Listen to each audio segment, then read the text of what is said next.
Une nouvelle enceinte chez Karma. Absolument, il s'agit de la DB11S qui est le sommet de la gamme Élégance, puisque la gamme Élégance est composée de 4 modèles. Celle-ci vient couronner le tout avec une très belle récompense puisqu'elle a eu le prix de l'innovation au CES 2014. Donc c'est un produit qui présente beaucoup de nouveautés en fait, puisqu'on a chez Karma aujourd'hui des haut-parleurs qui ont été complètement transformés et rénovés. On n'a plus du tout de céramique dans les modèles actuels. On a un tweeter beryllium. On a un médium ici avec un tressage carbone très particulier, très fin, extrêmement léger et rigide. Et on a dans le grave 2 haut-parleurs en aluminium, donc des technologies qui n'existaient pas jusqu'à présent chez Karma et qui ont permis de lancer une nouvelle gamme, donc cette série Élégance, qui également profite d'autres innovations au-delà des haut-parleurs eux-mêmes, puisque le coffret lui-même de l'enceinte est construit à partir d'un nouveau matériau extrêmement résistant puisque ce matériau est à l'épreuve des balles. Il serait capable de résister à des balles. Donc on a quelque chose qui est là aussi très rigide, très dense et qui contribue à la qualité du résultat que l'on a. La DB11S est la plus grande enceinte de la gamme. On le voit, elle est assez imposante. Elle a été pensée plutôt pour le marché américain. Mais elle est capable de jouer également dans des pièces assez petites comme celle-ci avec un rendu extrêmement naturel. Si on avait à définir le son de cette série par rapport aux autres?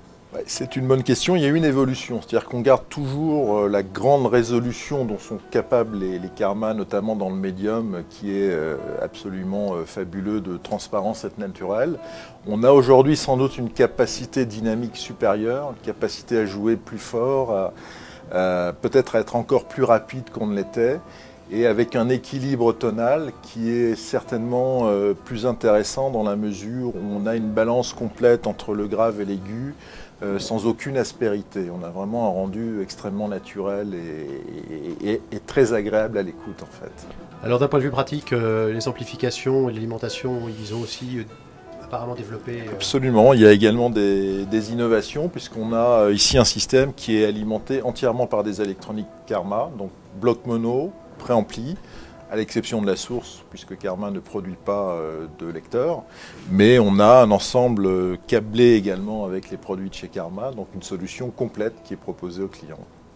Alors pratiquement, disponibilité de ces ensembles? Ce modèle vient de sortir, commence à être en production. Le reste de la gamme est déjà disponible depuis quelques mois. La dernière arrivée avant celle-ci était la plus petite, à l'inverse, la S7 qui est sortie il y a quelques mois, qui est donc la nouvelle entrée de gamme de la gamme en 2 voies et qui remplace la 3.2 qui a été un modèle très très connu chez Karma et qui avait contribué à la réputation de la marque. Donc vous avez parlé de 3 autres modèles, les 2 autres modèles sont les modèles intermédiaires? Exactement, au-dessus de la S7, S pour Single 7 en fait, ce qui veut dire un seul haut-parleur de médium de 7 pouces de diamètre. On a la DB7 qui elle en comprend 2 et on a la DB9 qui a, en plus du tweeter, la configuration de la DB11, puisqu'on retrouve médium à l'identique de celle-ci, et 2 haut-parleurs de graphe qui sont simplement un peu plus petits que ce que l'on a sur la DB11, mais dans la même configuration que celle-ci.